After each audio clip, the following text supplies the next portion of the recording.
All right, who's ready to get a centered monthly?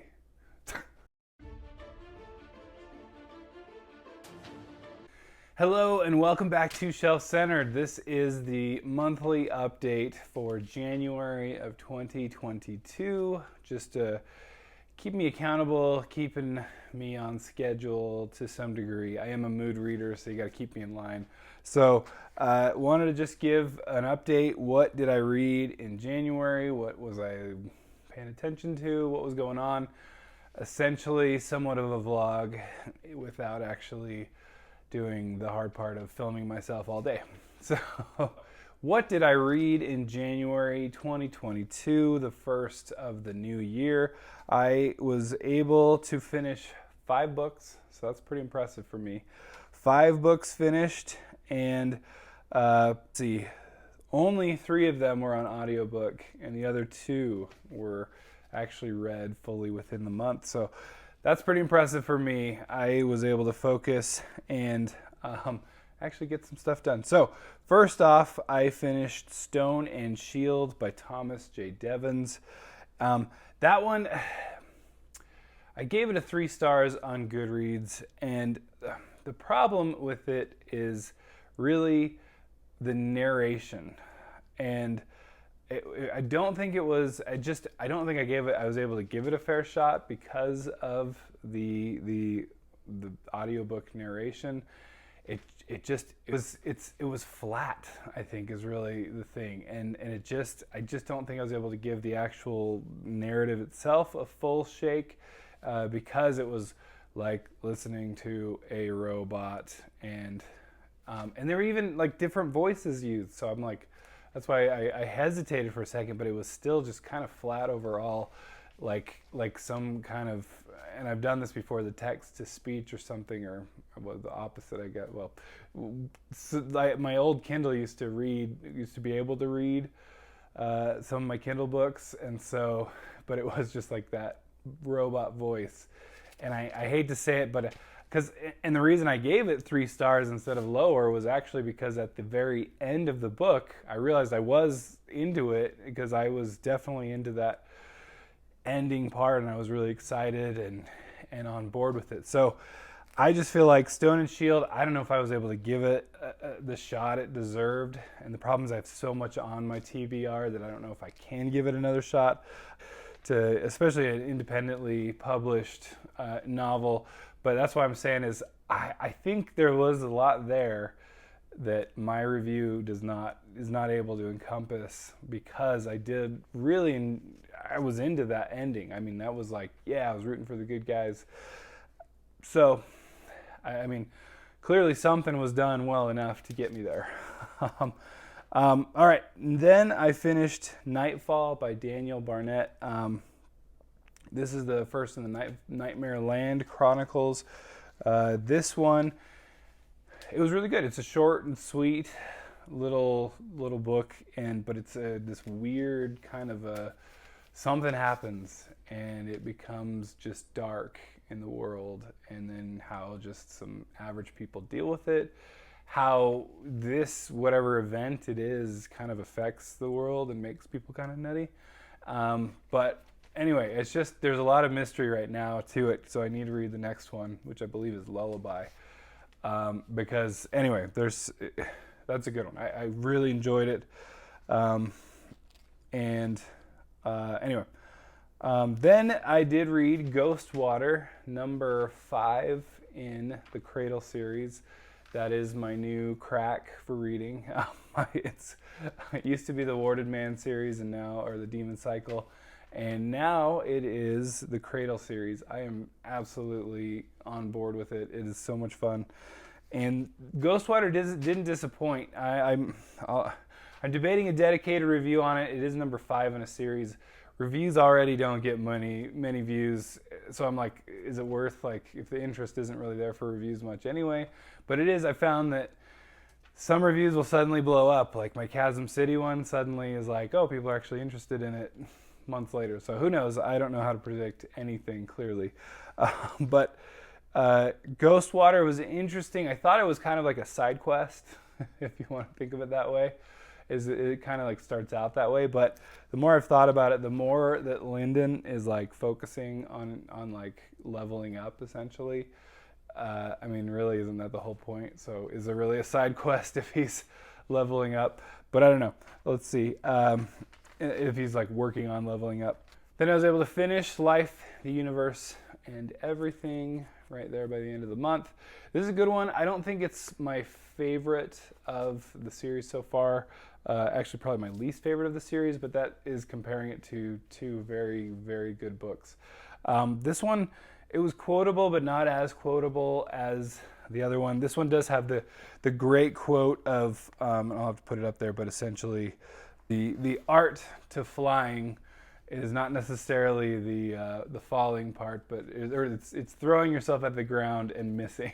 So that's, anyway, it's typical Douglas Adams fashion. So it does have some and plenty of good lines, but just not on the degree of like Hitchhiker's Guide to the Galaxy and Restaurant at the End of the Universe.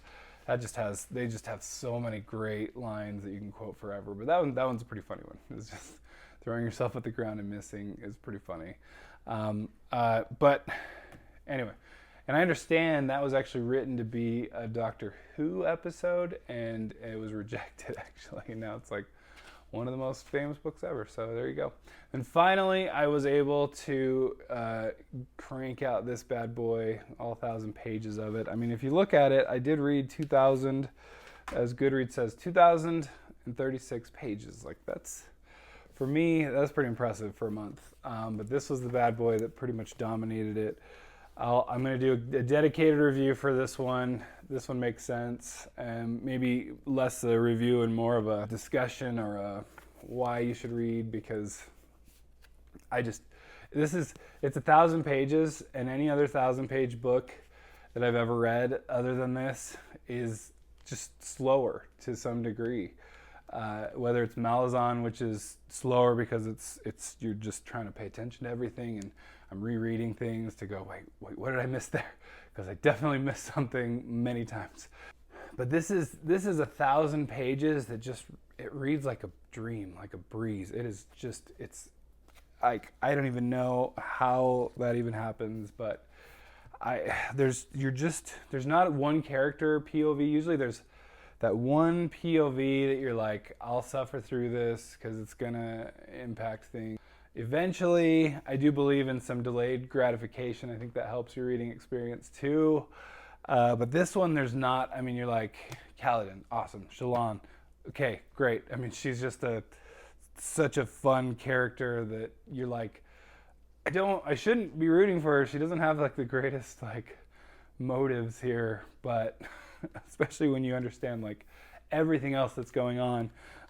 Zeth and his lashings, magical power. I mean, just the amount of like different like powers that are here. And I don't even think this one even. And you obviously tell me how wrong I am, but I don't even think this even begins to describe some of the magical powers that are involved in this world. I mean, there's the shard plates, there's shard swords, there's the Fabrials, there's the lashings power, there's the, that deals with changing up gravity, which we learn like literally like the prologue, which is after the prelude. Again, this is a book that like it has so many things going in it, and you're like, how did I read it so quickly? It's 1,000 pages, and it's because you cannot put it down. It is insane. It's so good. There's just so much to this. I literally am chomping at the bit to read Words of Radiance. So anyway, I'll leave the rest for my review. All right, a little bit of navel gazing for you. Sorry, this is just, I think this is interesting, and just because I'm proud of it. It's really fun to see. We actually reached this month 2 videos made it over 1,000 views. One of them is one of my older videos, and then the other one is just about 2 or 3 weeks old. Wheel of Time video, and my issues with that, the season 1, and I'm hoping we'll get back on course for season 2. We have I also have 2 videos that are on the way to 1,000 views, which is just, for this channel, it's insane. It's so good, and just really cool to see the interest. It's the Malazan video in the top 10 science fiction, suddenly, like, it kind of, I think people overlooked it, and suddenly it's gotten this crazy huge, like, bump recently. So those are on their way. It's crazy to see that. We do have, I mean, literally this month it's showing on the analytics 1.4 thousand more than usual. We had 3,893 views for the month. I mean, that boggles my mind.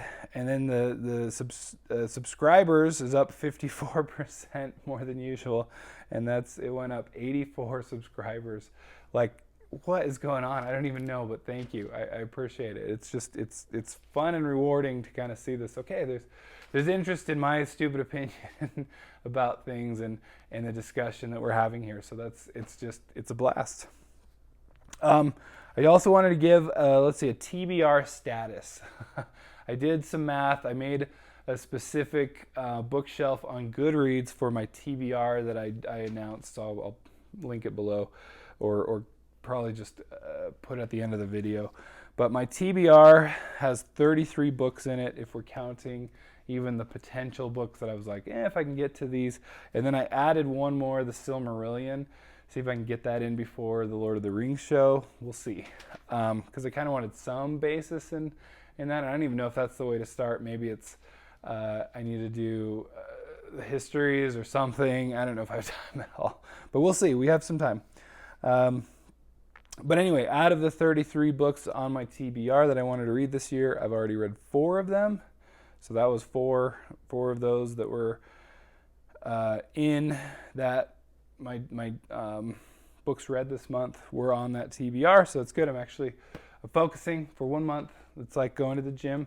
You can do it for a month or 2, and then we'll see if I get really ripped eventually. Hopefully I stick with this. So that means there's 29 left to go, if I can count right. And then I do have 3 of those planned for this month of February. So that's good. For the February She Wrote, which is the Grand Conspiracy, Ship of Magic, and then Blade's Edge. So, and I've talked about those ad nauseum. You can see my last video on my TBR for the month of February, which is kind of a TBR within the TBR, as you know, maybe. All right, as far as media, I finally got caught up with the kiddos on Boba Fett. Very interesting. Lots of things I want to talk about, especially that episode 5. Very interesting way to go about things, but I've been enjoying it. I think the problem with it is that it's not Mandalorian, and it's very easy to compare to the Mandalorian, and so I think that's part of it, is stepping away. It's Boba Fett. It's his thing. I've been concerned from the beginning that Boba Fett's cool because we didn't know much about him. I mean, what did he have, like 1 line in the whole first trilogy of like, when he fell into the Sarlacc pit. I thought episode 1 was really cool to see him like in there in the pit. There's a lot of flashbacks, and that it works for a period of time, but it is good that they're finally, I think, caught up mostly, hopefully. The thing is, I think he spends too much time with his mask off. I don't know if that's the criticism, but just because he always had it on before, it's like that was the thing that made him kind of cool. Because it's so cool. It's such a cool mask. But like I said, you kind of compare it to The Mandalorian, and not wanting to get into any spoilers, but I think that's why episode 5 is so good, and I'll leave it at that. It's good, and I'm excited for more. At least, the backing of it. It's just finally like Dave Filoni, Favreau, like Star Wars needed its own Kevin Feige, right? That the MCU has. And I'm like hoping, like, let's stick with these guys. They know what they're doing. They should be governing kind of all of it. And I've heard kind of rumors that maybe they're kind of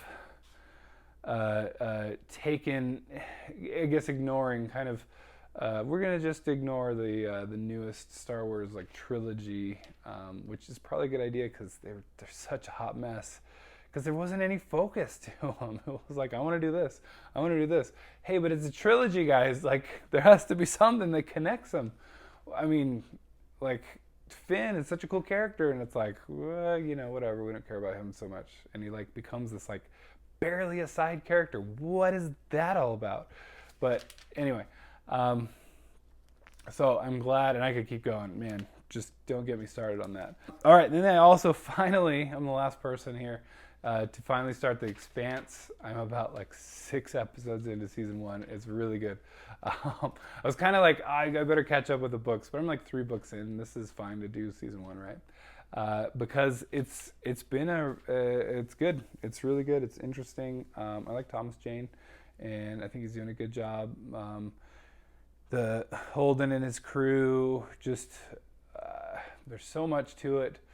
I just love it's definitely bringing back all the fun of the reading the books, because it's like these, politically not inept, because it's like they're not even being inept, because they're not even trying to be political, but just kind of like throwing potentially everyone into war on accident is really like, oh my gosh, imagine, and you're just trying to like report the facts, and they're just trying to be honest here. So I think it's really cool. Just a good, interesting. That's what I love about sci-fi, is like you can take, really think about the moral questions on life, and they really do a good job with that. So that's my update without this getting any crazy longer. Appreciate everything that, the people just watching and enjoying and liking and subscribing and just chatting and having this discussion. It's really been a blast to just keep this going. So thank you. Hats off. Appreciate it. And we'll see you next time. Bye.